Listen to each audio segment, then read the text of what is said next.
Perkenalkan, nama saya Baruna Purba. Kali ini saya akan memasarkan suatu produk yang berasal dari daerah saya.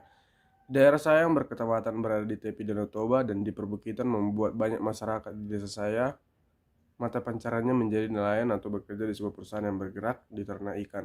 Dan tidak sedikit masyarakat di desa saya memilih menjadi petani dikarenakan mereka memiliki lahan dan kemampuan berladang yang telah diturunkan dari kakek buyut mereka. Kopi adalah tanaman yang sebagian besar ditanam di daerah saya, yaitu Sibisa Jibata. Tidak sedikit merek kopi yang tercipta dan dibuat petaninya, baik perseorangan maupun kelompok atau perusahaan besar lain yang bergerak di bidangnya. Memang kalau proses pembuatan, tidak semua kopi yang saya ingin jelaskan. Mungkin lebih ke pengalaman saya dalam perawatan atau sedikit yang saya ketahui tentang kopi Sibisa mereknya. Memang saya belum pernah mencoba kopi ini, tapi dalam versi bubuknya tidak pakai kemasan. Itulah yang sering diperjualbelikan di pajak atau di pasar di kampung saya. Menurut saya kopi hitam ini lebih enak dibanding dengan kopi yang diperjualbelikan atau diiklankan di TV. Tetapi itu tergantung siapa yang membuat kopi. Kopinya dengan menggunakan takaran yang pas akan menghasilkan kopi yang nikmat. Dengan hadirin kopi Sibisa ini kita tidak perlu khawatir kopinya terasa pahit atau terlalu hambar karena langkah pembuatan kopinya telah dibuat dengan teratur. Dan setidaknya kita dapat membuatnya menjadi kopi yang nikmat. Dulu saya sering pergi ke ladang teman saya yang berada di Sibisa berdekatan dengan kaldera. Terdapat terdapat kopi robusta, kopi ateng, dan tanaman lainnya.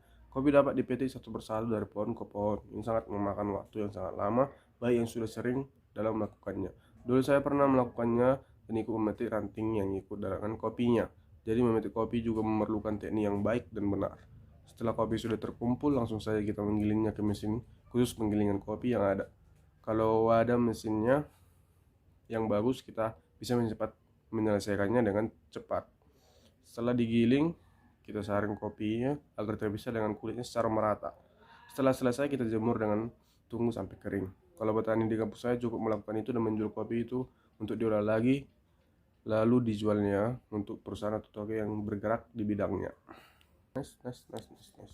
Keunggulan kopi Sibisa dibanding merek kopi lainnya di Indonesia maupun di dunia. Dalam buku berjudul The Little Coffee Know It All yang ditulis Sean Stayman disebutkan bahwa kopi yang ditanam pada ketinggian lebih dari 800 mdpl atau 800 meter di atas permukaan laut diakui memiliki karakter rasa yang berbeda seperti tingkat keasaman, aroma, dan cita rasa yang lebih bervariasi. Kopi dengan cita rasa yang bervariasi seperti buah-buahan tropis, berries, orange, coklat, kacang, dan varian rasa lainnya, kemungkinan besar kopi tersebut memungkinkan berasal dari tanaman di atas 800 mdpl. Sedangkan untuk kopi untuk ditanam di ketinggian yang lebih rendah memiliki tingkat keasaman yang lebih rendah dan karakternya yang lebih sedikit. Sedangkan yang seperti kita ketahui dan dapat kita cari di internet, ketinggian kopi permukaan Sibisa sekitar 939 mdpl atau 939 meter di atas permukaan laut. Inilah yang membuat kopi Sibisa menjadi lebih enak dan mempunyai ciri khas tersendiri. Harga kopi Sibisa ini juga terjangkau sekitar 80.000 dan dapat kita beli dalam marketplace online. Dengan harga segitu kita sudah dapat menikmatinya di pagi hari maupun kapan saja. Terima kasih. Itulah yang dapat saya sampaikan dalam memasarkan suatu produk di kampung saya atau produk yang berasal dari UMKM atau apapun itu. Terima kasih. Jika ada salah kata mohon dimaafkan. Yap, begitulah.